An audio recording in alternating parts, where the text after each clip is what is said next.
ես վերստում եմ նայում եմ Գարեգինի բանը, Ռուսաստանից լիքը մեդալներ է ստացել։ Որ ինչի համար պետք է ստանա այդ մեդալը, եթե չի գրածը հայ-ռուսական բարեկամության համար։ Բայց հայ-ռուսական բարեկամությունը սպասարկում է Ռուսաստանի շահերը։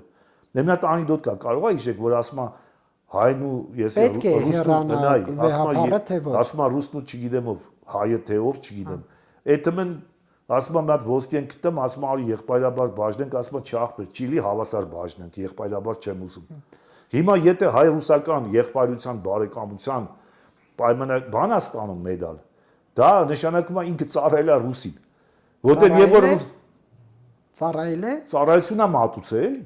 Անցյալ։ Բա մեդալը խեն, մի հատ կներես, դու ինձ ասա, մեդալը ինչի են տալի մարդկանց։ Չէ, դուք անցյալով եք ասում։ Ընկեր մեդալը ինչի են տալի մարդկանց։ Մի ծառայության դիմաց, չէ՞։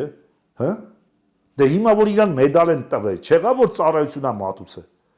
Հիմա ինչ ծառայություն դա կարող է։ Գրած է հայ-ռուսական բարեկամության, ասենք։